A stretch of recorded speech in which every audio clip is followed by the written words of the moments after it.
everyone. Welcome to the channel of KV Teachers Guild. Students, today in this video we are going to start exercise 3.5 of class 6 maths.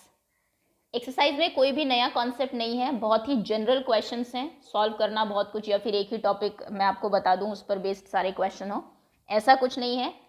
सभी concepts या तो आप previous exercises में कर चुके हैं 3.4 तक जो आपने किया उस पर बेस्ड क्वेश्चंस होंगे, या फिर आपने जो प्रीवियस ईयर 5th क्लास में एक फैक्टर ट्री पढ़ा होगा, एक क्वेश्चन उसका है. सिर्फ फैक्टर ट्री में बता देती हूँ, हो सकता है भूल गए हो, बाकी जब हम क्वेश्चंस करेंगे तभी मैं आपको समझा दूंगी.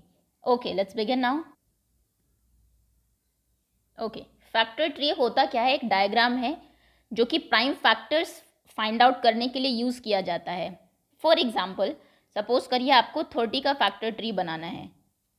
कोई भी ऐसा नंबर अगर आपको याद हो जिसकी टेबल में 30 आता हो, जैसे आपने लिखा सपोज करिए 10 3s are 30, तो इधर आप 10 लिखेंगे, इधर आप 3 लिखेंगे. ओके, 3. अब फर्दर जब आप फैक्टर करेंगे तो 3 ऑलरेडी प्राइम नंबर आ गया है. जब किसी भी फैक्टर ट्री में लास्ट ब्रांच पर प्राइम नंबर आ जाए उसको हम कुछ सॉल्व नहीं करते हैं. अब 10 के फर्दर फैक्टर करेंगे. 10 किसकी टेबल में आता है? 2 and 5. 2 5s are 10, ये भी प्राइम, प्राइम एंड प्राइम, तो यानी कि 30 के प्राइम फैक्टर्स 2 5 and 3 हो गए. फॉर एग्जाम्पल 48 के फैक्टर्स अगर आपको करने हैं, 48 किसकी टेबल में आता है? 8 6 are 48, जहाँ जो भी आपको याद आए. 12 4s are 48, 8 6 are 48, एनीथिंग. 8 के फर्दर फैक्टर्स हो सकते हैं 4 2s are 8. 6 के फर्दर फैक्टर हो सकते हैं 2 3s are 6. 4 के फर्दर फैक्टर हो सकते हैं 2 2s are 4. 2 के नहीं हो सकते, 2 के नहीं हो सकते, 3 के नहीं हो सकते. तो 48 के फैक्टर्स हैं 2 2 2 2 and 3. लास्ट में आपके ट्री के लास्ट में जो भी नंबर्स बचते हैं वो हमारे उसके प्राइम फैक्टर्स होते हैं. एक और एग्जाम्पल बता देती हूँ फिर हम एक्सरसाइज पे चलेंगे. सपोज करिए 128 नंबर है. 128 आप जानते हैं 16 8s are 128, या फिर 128 आपको किसी भी टेबल में याद हो. 8 के आप फैक्टर करेंगे 2 4s are 8. 4 के फर्दर फैक्टर करेंगे 2 2s are 4. ये ब्रांच कंप्लीट हो गई. अब इसमें आते हैं 16 किसकी टेबल में आता है? 8 2s are 16 भी आप लिख सकते हैं, 4 4s are 16 भी आप लिख सकते हैं. 4 के फर्दर फैक्टर 2 into 2, 4 के फर्दर फैक्टर 2 into 2, यानी कि 128 के फैक्टर हो जाएंगे 2 into 2 into 2 into 2 into 2, ये वाला 2 2. ओके, यानी कि 1 2 3 4 5 6 7, 7 times 2. क्लियर है? तो ये है आपका फैक्टर ट्री. चलिए अब एक्सरसाइज स्टार्ट करते हैं. जैसा कि मैंने कहा, कोई एक कॉन्सेप्ट पर बेस्ड एक्सरसाइज नहीं है, हर क्वेश्चन में डिफरेंट कॉन्सेप्ट है. जैसे क्वेश्चंस आएंगे मैं तभी के तभी आपको बताती जाऊंगी. First is which of the following statement is true. कौन सी स्टेटमेंट ट्रू है? पहली स्टेटमेंट है if the number is divisible by 3. अगर कोई नंबर 3 की टेबल में आता है, 3 से डिविजिबल है, तो वो 9 से भी होगा. तो ऐसा ज़रूरी नहीं है. 3 का डिविजिबिलिटी रूल हमें पता है. ऐसे नंबर जिनका सम 3 से डिविजिबल हो. अब 3 से तो 6 भी डिविजिबल है, 3 की टेबल में 6 भी आता है, बट 9 की टेबल में नहीं आता. तो आप इसमें लिखेंगे फॉल्स. और अगर रीज़न आपको देना है मैथ्स में तो आप एक एग्जाम्पल दे सकते हैं. For example 6 is divisible by 3 but it is not divisible by 9, so the statement is false. Next question है if a number is divisible by 9. अगर कोई नंबर 9 की टेबल में आता है then it must be divisible by 3. बिल्कुल true statement है, क्योंकि 9 के फैक्टर्स क्या होते हैं? 9 के फैक्टर है 3 into 3, यानी कि इसके फैक्टर्स में ही 3 जो है is one of its factor, एक इसका फैक्टर ही है. तो अब 9 की टेबल में जो भी नंबर आएंगे, आप कोई भी नंबर ले लीजिए, 18 27, 9 4s are 36, 5s are 45, ये सभी 3 से डिविजिबल ज़रूर होंगे, क्योंकि 9 की टेबल में जितने भी नंबर्स आते हैं सबका सम 9 होता है. और अगर सम 9 है तो 3 की से वो ज़रूर डिवाइड होगा. 4 + 5 9, 6 + 3 9, 2 + 7 9. Okay, next. A number is divisible by 18 if it is divisible by both 3 and 6. अगर एक नंबर दोनों 3 और 6 से डिविजिबल है तो वो 18 से भी होगा. इस लाइन के बारे में एक कॉन्सेप्ट मैं आपको बता दूं. अगर ये दोनों नंबर को प्राइम हो, को प्राइम मैं आपको लास्ट एक्सरसाइज में बता चुकी हूँ. को प्राइम वो नंबर होते हैं जिनमें कुछ भी कॉमन ना हो. 3 और 6 कि अगर आप इनमें कॉमन फैक्टर ढूंढेंगे तो आपको 3 मिल जाएगा, क्योंकि 3 के फैक्टर्स क्या होते हैं? 3 into 1. 6 के फैक्टर्स क्या होते हैं? 2 into 3. 3 कॉमन है, मतलब ये को प्राइम नहीं है. अगर ये नंबर को प्राइम नहीं होते तो जो इनकी टेबल में आ रहे हैं 3 और 6 की, वो ज़रूरी नहीं है इनकी मल्टीप्लाई करके जो आंसर आए उसकी टेबल में भी आए. मतलब ज़रूरी नहीं है कि वो 18 की टेबल में भी आएंगे. ये फॉल्स स्टेटमेंट है. लेकिन अगर यहीं पर इसकी जगह मान लीजिए 6 and 7 होता, 6 और 7 को प्राइम है, 6 के फैक्टर्स हैं 3 इंटू 2, 7 के फैक्टर्स हैं 7 इंटू 1, कुछ भी कॉमन नहीं है, इनका कॉमन फैक्टर 1 है सिर्फ। तो फिर जो नंबर 6 एंड 7 दोनों की टेबल में आते हैं वो 6 7 जार 42 की टेबल में भी ज़रूर आएंगे। स्टेटमेंट आपको समझ में आई, मैं रिपीट कर देती हूँ। If two numbers are co prime, अगर दो कोई भी को प्राइम नंबर आप ले जो किसी भी की भी कॉमन टेबल में ना आते हो, फॉर एग्जाम्पल 12 एंड 25, 12 के फैक्टर 2 2 जार 4, 4 3 जार 12, 25 के 5 5 जार 25, कुछ भी कॉमन नहीं है फैक्टर में। तो फिर जो नंबर 12 और 25 से डिवाइड हो रहा है वो 12 इंटू 25, मतलब 12 5 जार 60, 12 2 जार 24, 300 से ज़रूर डिवाइड होगा। क्लियर? लेकिन यहाँ पर क्योंकि 3 और 6 को प्राइम नंबर नहीं है, तो जो 3 और 6 से डिवाइड हो रहा है ज़रूर नहीं है वो 18 से भी हो, फॉल्स होगी स्टेटमेंट। अगर कोई नंबर 9 और 10 दोनों से डिविजिबल है तो वो दोनों के मल्टीप्लाई करने पे जो आंसर आएगा 90 से भी डिविजिबल होगा। बिल्कुल सही है, क्योंकि 9 और 10 को प्राइम नंबर्स हैं। यही आप रीज़न और देंगे। 9 के फैक्टर्स क्या हैं आपके? 3 3 जार 9, 10 के फैक्टर्स क्या है? 5 2 जार 10 या फिर 2 5 जार 10। इनका कॉमन फैक्टर क्या है? कुछ भी कॉमन नहीं है, 1 होगा, यानी कि ये को प्राइम नंबर है। कोई भी एक ऐसा नंबर नहीं है जिसकी टेबल में 9 और 10 दोनों आते हो। तो अगर ये को प्राइम है और कोई नंबर अगर इन दोनों से डिवाइड हो रहा है तो 9 10 जार 90 से भी ज़रूर डिवाइड होगा। This statement is true. If two numbers are co prime at least one of them must be prime. अगर दो नंबर को प्राइम है तो उनमें से एक का प्राइम होना ज़रूरी है। ऐसा बिल्कुल नहीं है। 9 और 10 को आप देखिए, 9 प्राइम नंबर नहीं है, 10 प्राइम नंबर नहीं है। प्राइम नंबर वो होते हैं जो किसी की टेबल में ना आए। फॉर एग्जाम्पल 5, 11, 13, 1 और 13 के अलावा इनका कोई फैक्टर नहीं होगा। 9 को प्राइम नहीं है, 9 3 की टेबल में आता है। 10 को प्राइम नहीं है, 2 और 5 दोनों की टेबल में आता है अपने अलावा। लेकिन प्राइम नहीं है, लेकिन ये को प्राइम है। आपस में कोई ऐसी टेबल नहीं है जिनकी टेबल में ये दोनों आते हो। तो ये स्टेटमेंट फॉल्स है कि अगर दो नंबर को प्राइम है तो एक का प्राइम होना ज़रूरी है। ऐसा कुछ नहीं है। दो कॉम्पोजिट नंबर भी को प्राइम हो सकते हैं। All numbers which are divisible by 4 must be divisible by 8। कोई भी नंबर अगर 4 से डिविजिबल है तो 8 से भी होगा। गलत स्टेटमेंट है। हाँ, 8 से होता है तो 4 से ज़रूर होगा। बड़े नंबर से होता है तो छोटे से भी होगा, लेकिन अगर छोटे से हो जाता है तो बड़े से होगा, ये ज़रूरी नहीं है। फॉर एग्जाम्पल 4 3 जार 12, 12 4 से डिवाइड होता है लेकिन 8 से नहीं होता। ओके, तो 2-3 चीज़ें आपको ट्रू फॉल्स वाले में याद रखनी है। बड़े नंबर से कोई डिवाइड होता है तो वो छोटे से भी होगा, मतलब उसका अगर फैक्टर है, लेकिन अगर इससे हो रहा है तो इसके मल्टीपल से होगा, ये ज़रूरी नहीं है। दूसरी चीज़, अगर दो नंबर को प्राइम है, कोई भी नंबर्स, मान लीजिए 5 और 6, तो जो नंबर 5 और 6 दोनों की टेबल में आता हो वो 30 की टेबल में भी ज़रूर आएगा। ओके, चलिए आगे हैं। All numbers which are divisible by 8 must be divisible by 4। अगर 8 से डिवाइड है तो इसके फैक्टर से भी डिविजिबल होगा, ये ट्रू है। फैक्टर से डिविजिबल होता है, मल्टीपल से नहीं होता। If a number exactly divides two numbers separately it must divide their sum. अगर कोई नंबर दो नंबर्स को डिवाइड कर रहा है, अलग अलग नंबर्स हैं, ये ट्रू स्टेटमेंट है। कोई एग्जाम्पल आप ले लीजिए। फॉर एग्जाम्पल 4 एंड 6 दोनों 2 से डिवाइड होते हैं, 2 की टेबल में आते हैं, तो 4 + 6 10 भी 2 की टेबल में आएगा। 3 की टेबल में आता है 9 और 15 मान लीजिए, सो 15 + 9 इज़ 24, 24 भी 3 की टेबल में आएगा। ओके, दो नंबर अगर किसी नंबर से डिवाइड हो रहे हैं तो उनका सम भी हमेशा उससे डिविजिबल होगा। If a number exactly divide the sum of two number it must divide the two number separately. ऐसा नहीं होता। अगर मान लीजिए 10 + 5 मैं कहूँ 15, 15 तो 3 की टेबल में आता है, लेकिन 5 और 10 भी 3 की टेबल में, ऐसा ज़रूरी नहीं है, बल्कि है ही नहीं। 15 और 10 देखिए कोई भी 3 की टेबल में नहीं आता। तो दोनों नंबर अगर आते हैं तो सम आएगा, लेकिन अगर सम आता है तो नंबर्स आएंगे, ऐसा बिल्कुल भी ज़रूरी नहीं है। Next is there are 2 different factor tree of 60। 60 के 2 फैक्टर ट्रीज दिए हुए हैं, आपको ब्लैंक्स फिल करने हैं। 60 को एक बच्चे ने लिखा 6 10s are 60, बिल्कुल सही है। 6 के उसने फर्दर फैक्टर किए 2 इंटू वॉट, 2 इंटू 3। 10 के किए 5 इंटू 2, तो ये ब्लैंक्स में आ जाएगा आपका। 60 के एक बच्चे ने फैक्टर किए 30 इंटू वॉट, 30 2s are 60 होते हैं, तो यहाँ पर 2 आएगा। 30 के किए 10 3s are 30, 10 के किए 2 5s are 10। ओके, तो लास्ट में 2 5 3 2 ही होगा दोनों केसेस में। Next is which factors are not included in the prime factorization of composite number. अगर आप किसी कॉम्पोजिट नंबर का प्राइम फैक्टर कर रहे हैं तो कौन से नंबर उसमें नहीं आते? उसमें कॉम्पोजिट नंबर नहीं आते, प्राइम ही आते हैं। ऑब्वियसली प्राइम फैक्टराइजेशन मतलब प्राइम नंबर्स ही होंगे। जैसे आप ऐसे भी करते हैं, अगर 60 के करने हैं तो 2 से चेक करते हैं, 2 से नहीं हुआ तो 3 से करते हैं।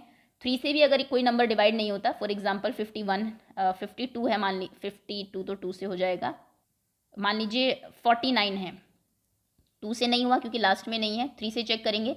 3 के बाद आप 4 से चेक नहीं करते क्योंकि प्राइम फैक्टर्स में हम कॉम्पोजिट नंबर नहीं लिखते हैं। आप सीधा फिर 5 से चेक करेंगे, 5 से भी नहीं होगा तो 7 से करेंगे, 7 से भी नहीं होगा तो 11 से करेंगे। मतलब कॉम्पोजिट नंबर के प्राइम फैक्टर में कॉम्पोजिट नंबर नहीं होते, सिर्फ प्राइम ही होते हैं। Okay, write the greatest 4 digit number and express it in the form of prime factorization. 4 digit का सबसे बड़े से बड़ा नंबर लिखिए कौन सा होता है और उसके प्राइम फैक्टर करिए। 4 डिजिट का ग्रेटेस्ट नंबर है 9999। क्या फैक्टर हो जाएंगे इसके? 1111 इंटू 9 है ना, 9 1 जार 9, 9 1 जार 9, 9 1111 इंटू 9, 9 के फैक्टर्स क्या होंगे? 3 इंटू 3। और 111 किससे डिवाइड हो जाएगा? 11 से। 1111 को 11 से डिवाइड करिए, 11 1 जार 11, कुछ नहीं बचा, 1 कैरी किया, टेबल नहीं चली, 0 लगाई, नेक्स्ट नंबर निकाला, 11 1 जार 11। तो 1111 11 इंटू 101, ये इसके फैक्टर हो गए। 101 प्राइम नंबर है, इसके कोई फैक्टर्स नहीं होते। सो 11 into 101 into 3 into 3। Okay, next question, right smallest 5 digit number and express it in the form of prime factors. 5 digit का सबसे छोटे से छोटा नंबर लिखिए और उसको प्राइम फैक्टर्स में कन्वर्ट करिए। मतलब 5 डिजिट का स्मॉलेस्ट नंबर होता है 1 के पीछे 4 0, 5 आप ऐसे बनाते हैं 1 2 3 4, यानी कि 10,000। 10,000 को आप लिख सकते हैं 10 इंटू 1000, है ना, कोई भी फैक्टर 10 इंटू 1000 लिख दीजिए, 2500 इंटू 4 लिख दीजिए, 100 इंटू 100 भी लिख दीजिए। आई थिंक 100 इंटू 100 ज़्यादा आसान रहेगा। खैर 10 के फैक्टर्स हो जाएंगे 2 इंटू 5, 1 इसके हो जाएंगे 1000 के, 100 इंटू 10, फिर से 10 के फैक्टर 2 इंटू 5 हो जाएंगे, 100 के हो जाएंगे 10 10 आर 100, 10 के फैक्टर 2 इंटू 5, 10 के फैक्टर 2 इंटू 5। ओके, तो इसके प्राइम फैक्टर्स कौन कौन से हुए जो लास्ट में बचे, यानी कि 2 into 5 into 2 into 5 into 2 into 5 into 2 into 5। Okay, 4 pairs 2 और 5 के, 4 times 2 4 times 5। Next question, find all the prime factors of 1729 and arrange them in ascending order. Now state the relation if any between two consecutive prime factors. 1729 के सभी prime factors लिखिए और देखिए कि क्या उनमें रिलेशन है। 1729 एक्चुअली ऐसा नंबर है, ये देखिए 1729, इसके जब आप प्राइम फैक्टर्स करेंगे, प्राइम फैक्टर्स मैं आपको 0.5 की जो वीडियो है एक्सरसाइज 3.6 सॉरी उसमें बता चुकी हूँ, आप चाहे तो एक बार उसको देख सकते हैं, आप उससे ज़्यादा अच्छे से समझ पाएंगे आपकी प्राइम फैक्टर्स होते क्या हैं। 1729 2 की टेबल में नहीं आएगा क्योंकि लास्ट में 9 है, 3 की टेबल में नहीं आएगा, 7 + 1 8, 8 + 2 10, 10 + 9 19 होता है। 5 की टेबल में नहीं आएगा, 3 4 से तो आपको चेक नहीं करना क्योंकि लास्ट में 5 और 0 नहीं है। 6 की टेबल में 7 की टेबल में भी ये नहीं आएगा, ये 7 की टेबल में ये आएगा। यस, 1729 को 7 से डिवाइड करके चेक कर लेते हैं क्योंकि 7 का कोई डिविजिबिलिटी रूल हमारे पास नहीं है। 7 2 जार 14, 15 16 3 बचा 32, 7 4 जार 28, कितना बचा 4, 49, 7 7 जार 49, यानी कि 7 से करेंगे तो 247 बचेगा। 247 7 से नहीं जाएगा, 11 से नहीं जाएगा, 13 से जाएगा, 13 1 jar 13 and 13 9 jar 107 and 19 1 jar 19। तो इसके फैक्टर्स हैं 7 इंटू 13 इंटू 19।